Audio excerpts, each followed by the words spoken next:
Welcome to this Snowball Esports exclusive interview with the Meta High School Esports winners for Rocket League, Mount Albert Grammar. With me, I have team captain Drewby and his teammates Arky and Apple Crash. Alongside us, we have their teacher, Mr. Sue. Congratulations, lads. Thank you. Cheers. So I might start off with the team captain, the first question. What's it been like representing your school in the Rocket League this year? I think it's a great opportunity to represent our school in like sort of a new industry, I guess. Being sort of like a pioneer for esports at the high school level is sort of a really important thing to do, and I've had lots of fun doing it. Good. Yeah. Tell me about a bit about you guys. So, Drewby, I believe you're a Year 12 student or final year student. Tell me a bit about your team. So our final year is year 13, but Noah Arky is in the same year level as me, and then Apple Crash is 2 year levels below us, and we all get along well as a team, so that makes it pretty easy to play together well overall, and we all enjoy it. Apple Crash obviously plays at a very high level. He was playing for Forbidden Esports for part of this year, and yeah, I think as a whole we've enjoyed the season together. Just on that point, Arky, tell me about how has your team grown throughout this 2020 season? We definitely started earlier on. Definitely wanting to get some training in before the tournament started. So definitely coming into this, we didn't really know Apple Crash. Me and Drew didn't really know Apple Crash that well, but we've definitely bonded over the game, and I'd say we've formed friendships outside of the game itself. Rocket League, obviously, teamwork being a essential part of it. It's been really great to have a strong team that we can rely on. Great. And for Apple Crash, what were the two biggest lessons you got out of competing and training with your team? Definitely. One of them was commitment, because if one of us slacked off, then that'd have a big impact on all of us, not just one of us. So that was one big thing that I learned. Just always trying our best, even if it's just trainings and not tournaments. Always try our best. And another thing I would say is probably the importance of like your mentality. Like, despite this being a physical game, a lot of it is about mentality. And if you're in the wrong mental, like even one of us, then all of us have a negative impact, and it really affects our gameplay. Cool. So I might start with the two Year 13 students in this one. So maybe, Arky, if you kick us off here, how's balancing your studies been with competing in meta? It's definitely been somewhat of a challenge, but I'd say we've balanced it really well, trying to get a little bit of time each day into the game as a team.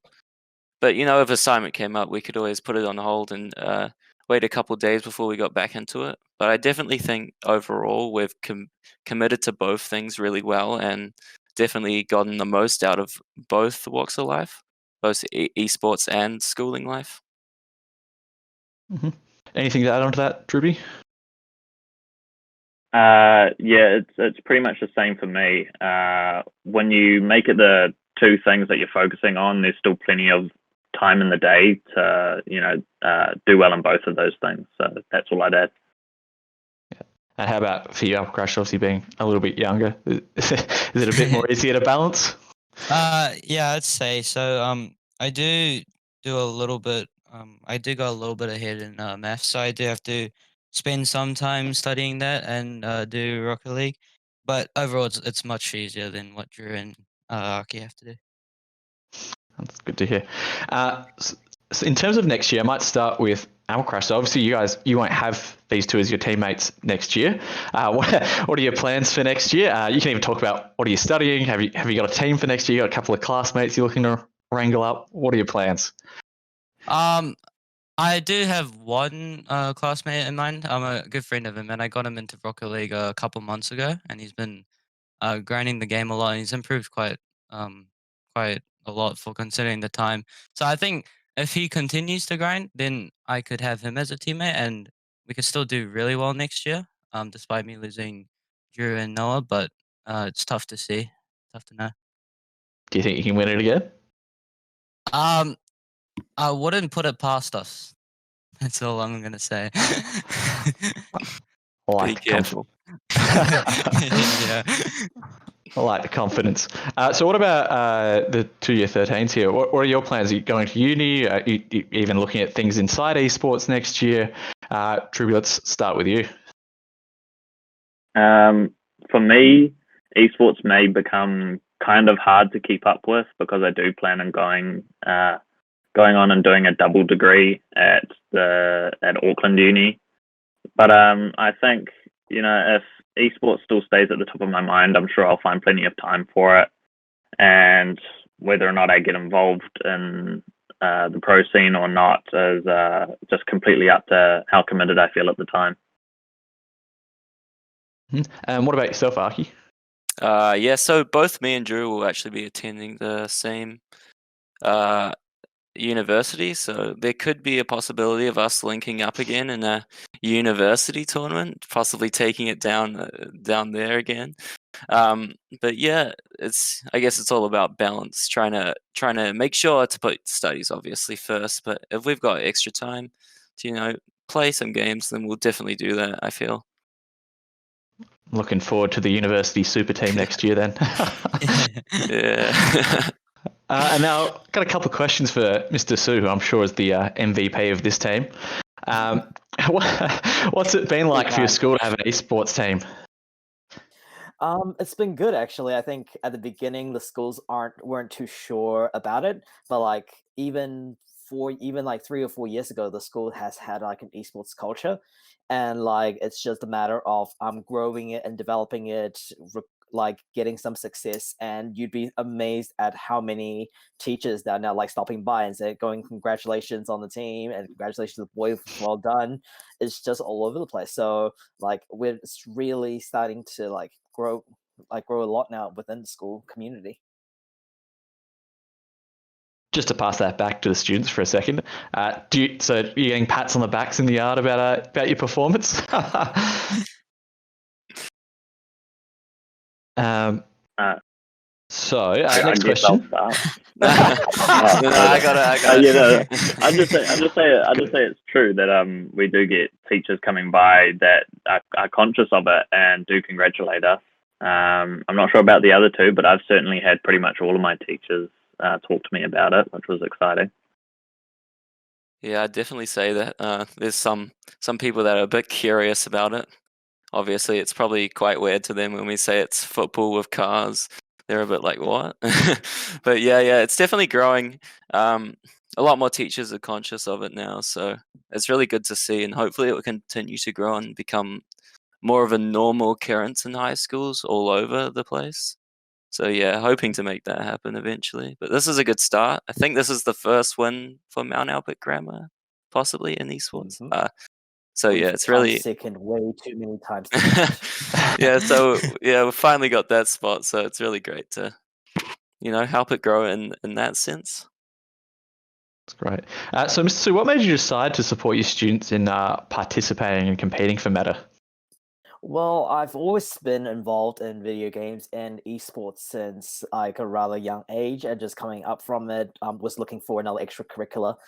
Coming to Mags, when I looked it up, one of the first things that actually popped up was that Mags had an esports club. So I kind of just and as it turns out, the teacher who was previously in charge, he ended up being in the same taking the same form class as me. So it kind of just went on from there. Following that, just reached out to see what games are available. It started off originally with just League of Legends, but then found out that Rocket League had a competition as well. And one thing led to the other. I asked around, see the school community who'd be interested, and to my surprise, quite a few students were really keen to get involved.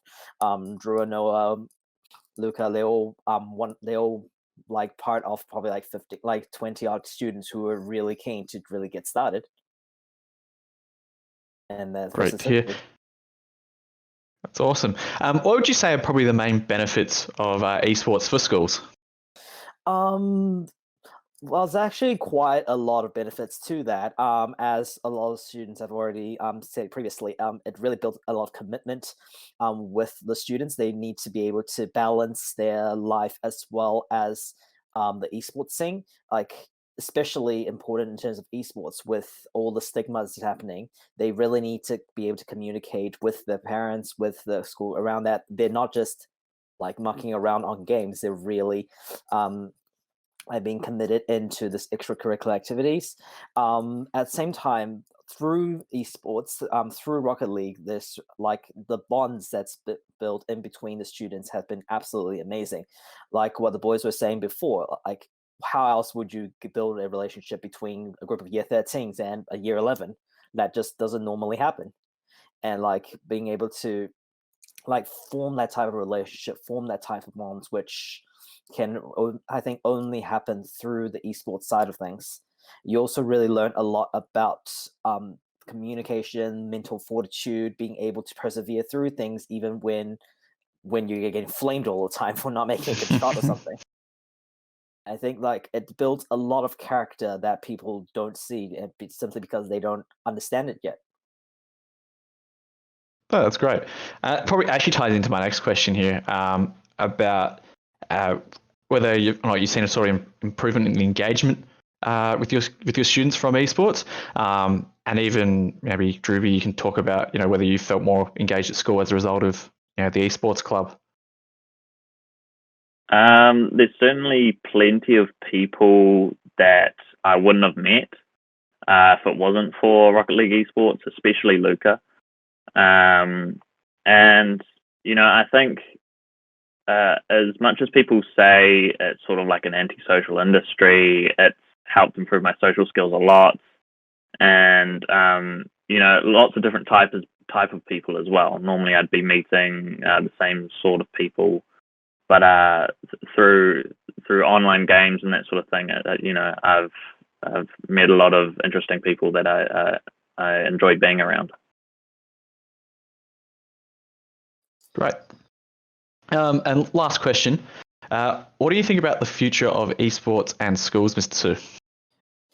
I think it's a growing industry. I think that as more and more esports come up, and as it gets more and more engagement with the community, it's only starting to go up from there.